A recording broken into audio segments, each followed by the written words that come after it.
A dominating Game 1 performance from the Carolina Hurricanes, taking care of the Devils 5-1 in Game 1, Round 2 of the Stanley Cup playoffs.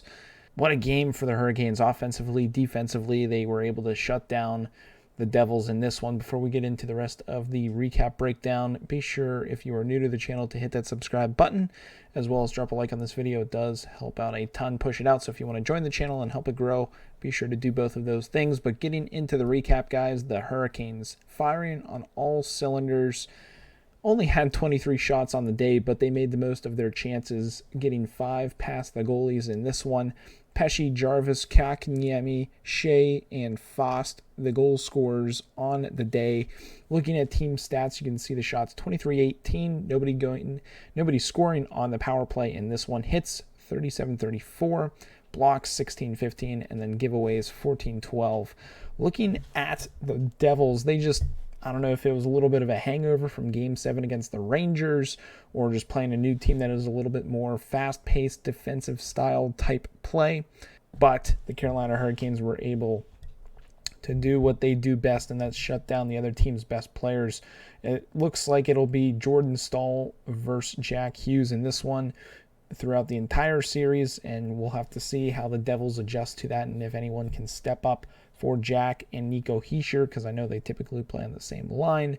So Jordan Staal out there could potentially shut them both down. Looking at their stats, a lot of minuses out there. Hischier -2, Palat -3, Haula -2, Jack Hughes -3 with no points to add to that.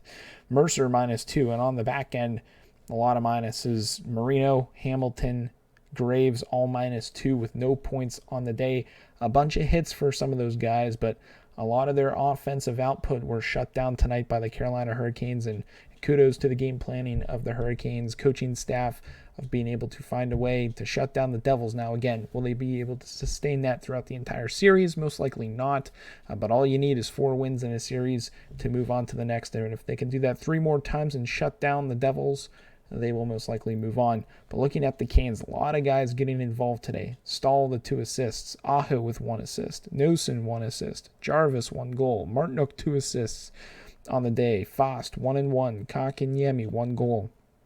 On the back end, not a lot of points, but their defense were so solid in their D zone and neutral zone, being able to shut down the Devils' forwards and speed, being able to keep that gap, winning those puck battles.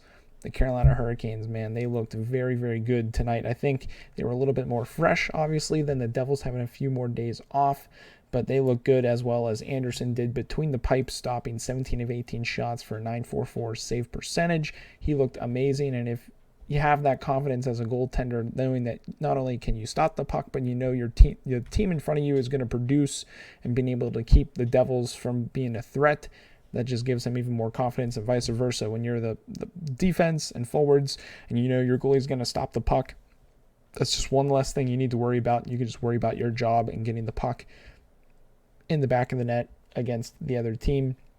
On the flip side of things there, Schmid pulled, only stopped 8 of 11 tonight. 727 save percentage might kill his numbers for the playoffs as a total. And then Vanacek came in. He looked pretty decent, 10 out of 11 stop for a .909.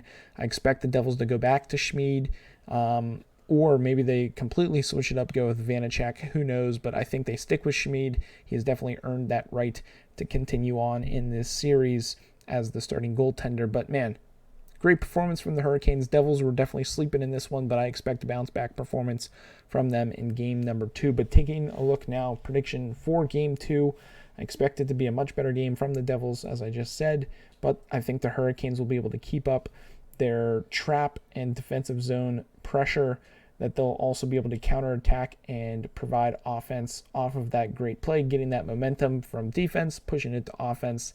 I expect a 4-3 victory from the Hurricanes. I expect Aho to have an even bigger game than he did tonight, at least on the score sheet wise.